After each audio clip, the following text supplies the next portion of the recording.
Hello, once again, welcome back to this video. Today I am going to explain one of the most important topic of index number. तो ये देखिए, आप weighted average of price relative index आज पढ़ेंगे हम, और इससे related 2 questions हम डिस्कस करेंगे। तो सबसे पहले मैं आपको फॉर्मूला इंट्रोड्यूस करवा लेती हूँ कि फॉर्मूला हमें क्या यूज करना होता है वेटेड इंडेक्स नंबर में। तो वेटेड एवरेज ऑफ प्राइस भी कह सकते हैं, प्राइस रिलेटिव इंडेक्स, और वेटेड इंडेक्स नंबर से भी ये क्वेश्चन आ सकता है। तो आपको दोनों नाम याद रहने चाहिए। तो इसका फॉर्मूला होता है summation P W divided by summation W. तो ये डब्ल्यू जो होता है वो हमें वेट को डिनोट करते हैं, और वेट कभी कभी दिया जाता है और कभी कभी नहीं भी दिया जाता है। और अगर नहीं दिया जाता है तो फिर क्या दिया जाता है?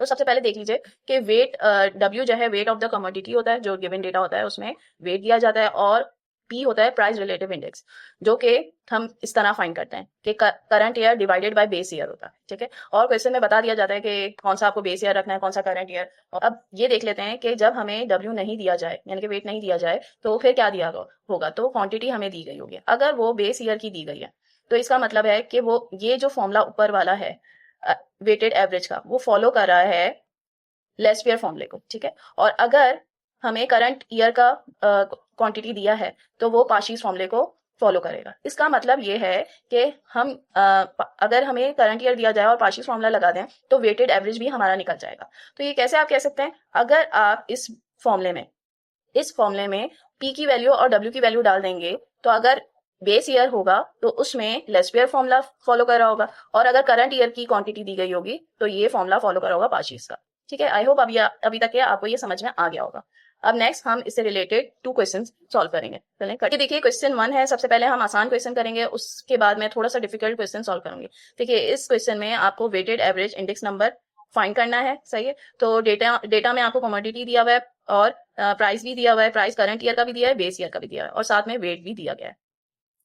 अब ये देखिए, मुझे ये सॉल्व करने के लिए एक और टेबल ड्रॉ करना होगा, जो कि मैंने पहले से ही ड्रॉ किया हुआ है। तो ये देखिए, मैंने कमोडिटी भी ये ड्रॉ किया है, और साथ में मैंने करंट ईयर P1 ले लिया है और बेस ईयर को P0 ले लिया है। ये देखिए, मैंने उसी तरह लिख लिया है, और वेट का भी मैंने कॉलम इधर W बना के इधर लिख लिया है।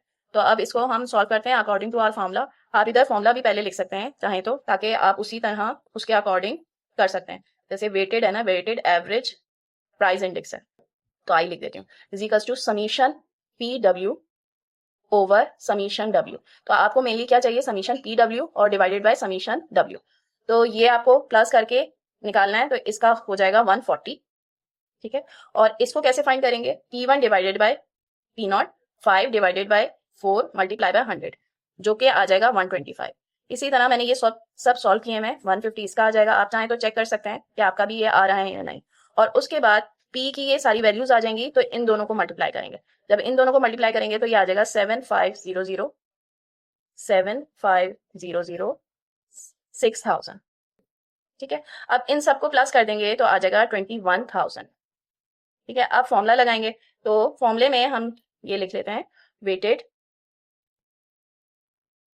एवरेज। अगर आपको शॉर्ट फॉर्म में नहीं लिखना है, पूरा ही लिखना है, तो आप ये लिख सकते हैं ऑफ प्राइस, इधर नीचे लिख देती हूँ, बहुत बड़ा नाम है, रिलेटिव इंडेक्स, इक्वल टू है summation P W over summation W.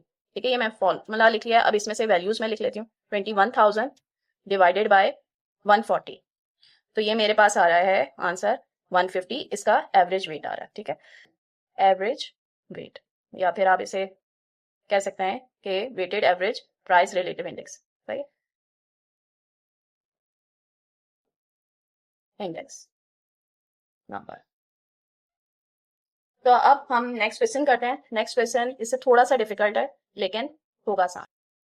अब ये नेक्स्ट क्वेश्चन है, इसमें ये देखें मार्क्स ट्रांसक्रिप्ट है दिया गया है। इसमें 2 टेबल उन्होंने बताए गए हैं। पहले टेबल में आपके सब्जेक्ट वाइज ग्रेड हैं और उसके क्रेडिट आवर्स बताए गए हैं, और दूसरे में ग्रेड बताए गए हैं और ग्रेड पॉइंट्स बताए गए हैं। तो अब ये चाहते हैं कि स्टूडेंट्स का ग्रेड पॉइंट एवरेज फाइंड करें, तो ये जीपीए फाइंड करना। तो इसमें कहीं पे भी इन्होंने ये नहीं कहा है कि आप इंडेक्स नंबर का फॉर्मूला यूज करें या वेटेड एवरेज निकालें, कुछ भी नहीं कहा है। बस ये बोला है कि ग्रेड पॉइंट एवरेज से निकालें। तो आप इसमें 2 तरह के फॉर्मूले यूज कर सकते हैं।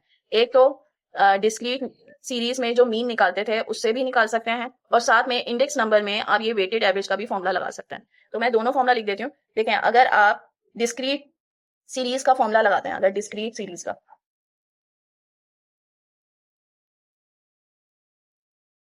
सीरीज का फॉर्मूला लगाते हैं तो उसमें summation F x divided by summation F होगा, सही है।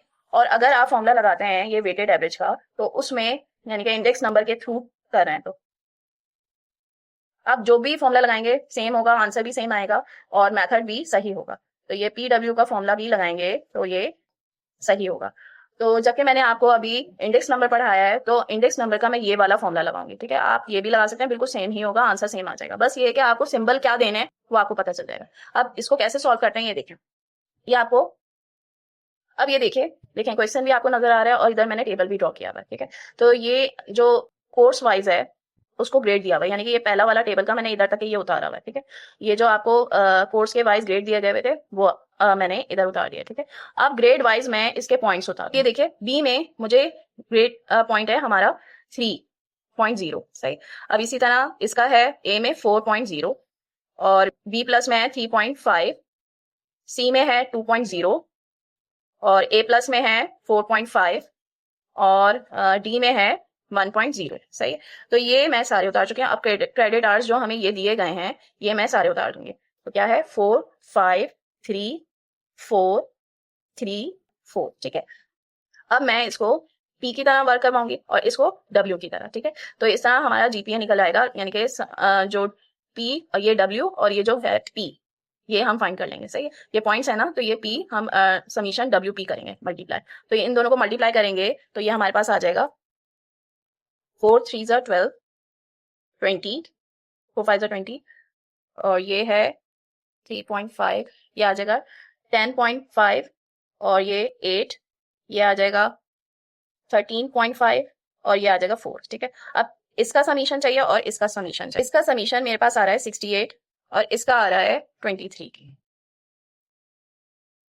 अब हम फॉर्मूला लगा लेते हैं जो हमें फॉर्मूला फाइंड करने के लिए चाहिए, यानी कि जीपीए हम फाइंड कर रहे हैं। तो इसका फॉर्मूला लगा देंगे summation W P divided by summation W, ठीक है। अब ये देखें ये बिल्कुल इक्वल है समीशन एफ एक्स। अगर इसको नाम आप दे देंगे एफ का और इसको एक्स का नाम दे देंगे तो ये बिल्कुल वही सेम होगा समीशन एफ, ठीक है। इसको समीशन एफ का नाम दे दीजिएगा तो ये बिल्कुल सेम है, ठीक है। आप चाहे ये फॉर्मूला लगाएं या ये फॉर्मूला लगाएं।